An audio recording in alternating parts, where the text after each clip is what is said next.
आज मैंने खाने में कुछ नहीं था बनाना, सोचा आज आराम करूँगी। तो इतनी देर में मेरी ना सिस्टर इन लॉ ऊपर से आ गई, तो कहती है भाभी आज ना मकरोनी खाने को दिल कर रहा है, आप बना देंगे? क्योंकि जब भी मैं मकरोनी बनाती हूँ ना तो मैं ही बनाती हूँ। फिर मैंने सोचा कि चलो मैं फिर अपनी रेसिपी भी रिकॉर्ड कर लूँगी और साथ ना मकरोनी भी बन जाएगी। फिर 250 के ग्राम के करीब चिकन बोनलेस था। उसके अंदर मैंने 3 से 4 चम्मच से दही के डाले, काली मिर्च डाली, नमक डाला, सिरका डाला, चिली सॉस डाला, सोया सॉस डाली, वो रेड चिली जो फ्लेक्स होते हैं चिली फ्लेक्स वो डाले, सूखा धनिया डाला, काली मिर्च का पाउडर डाला और साथ वो गरम मसाला डाला। और इस तरह तमाम सारे मसाले डाल के मैंने इनको ना मैरिनेशन के लिए ना आधे घंटे के लिए रख दिया, ताकि जो सारे मसाले हैं ना वो सारे जज़ब हो जाए ना चिकन में। फिर उतनी देर में दूसरी तरफ मैंने पैन में पानी डाल के नमक और ऑयल डाल के ना तो मकरोनी के लिए रख दिया। फिर मैंने सोचा कि जब तक मकरोनी बनती है तो मैं ना सब्ज़ियाँ काट लेती हूँ। सब्ज़ियों में मैंने शिमला मिर्च और गाजर और बंद गोभी ली थी। आप अपनी पसंद से भी सब्ज़ियाँ ले सकते हैं, मटर भी ले सकते हैं। ठीक है, वैसे मटर का मौसम नहीं था तो इसलिए मैंने सिर्फ ना तीनों चीज़ें ली हैं। बारीक बारीक इनको ना मैंने चॉप किया। कुछ लोग लंबे काटती हैं लेकिन मुझे लंबाई में पसंद नहीं है। मैं ना छोटे छोटे क्यूब्स की शक्ल में ही काटती हूँ ना सारी चीज़ों को। फिर एक तरफ मैंने कढ़ाई रख ली, तो मैंने कहा ये मकरोनी का मसाला तैयार कर लेती हूँ। और मकरोनी भी तैयार हो गई थी, उसको मैंने ठंडे पानी में डाल के और ऊपर फिर मैंने ऑयल लगा दिया ताकि वो आपस में जुड़े नहीं। फिर थोड़ा सा 1 चम्मच लिया हुआ था मैंने चॉप किया हुआ लहसुन, उसको थोड़ा सा फ्राई किया ऑयल में। ऑयल सिर्फ 3 चम्मच डाला है मैंने।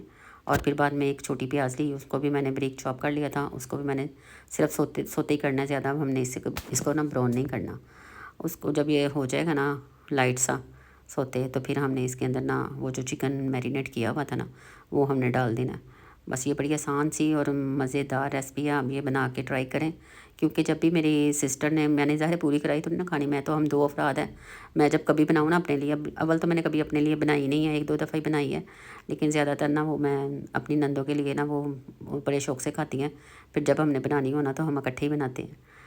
ठीक है, फिर मैंने इसको रख दिया दम पे 10 मिनट के लिए, ताकि ये जो चिकन है ना ये गल जाए। उसके बाद मैंने 2 चम्मच इसमें टमाटो पेस्ट डाला है।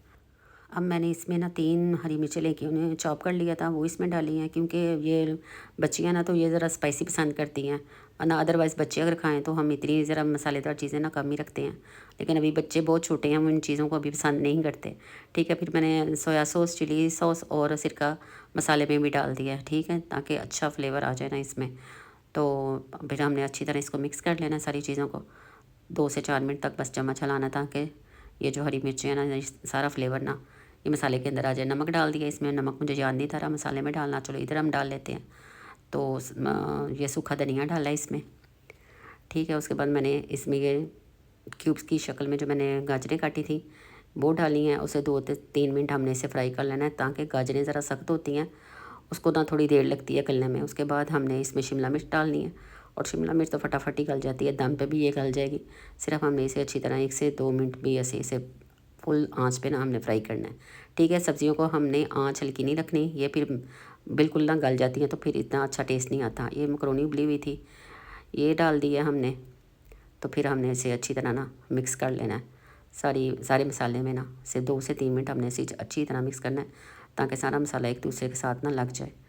ठीक है, जैसे ये मसाला मिक्स हो जाएगा तो फिर जो मैंने बंद गोभी काटी हुई थी ये ऊपर मैंने डाल दी है। ठीक है, उसके बाद उसके ऊपर मैंने थोड़ी सी चिली फ्लेक्स भी डाल दी है, ताकि ये ना बंद गोभी में भी उसका फ्लेक्स का ना टेस्ट आ जाए। ठीक है, दम लगा दिया 15 मिनट के लिए। जब 15 मिनट हो जाएंगे फिर मैंने दम इसको किया और डिश आउट किया। ये देखिए कितनी मज़ेदार और टेस्टी है। आप इस तरह रेसिपी को बना के ये दें अपने घर वालों को, सबको पसंद आएगी। चले जी, मिलते हैं अगली रेसिपी तक के लिए मुझे इजाज़त दीजिए। रेसिपी अच्छी लगी हो तो लाइक, शेयर और सब्सक्राइब करना मत भूलिएगा। तब तक के लिए इजाज़त दीजिए। अल्लाह हाफिज़।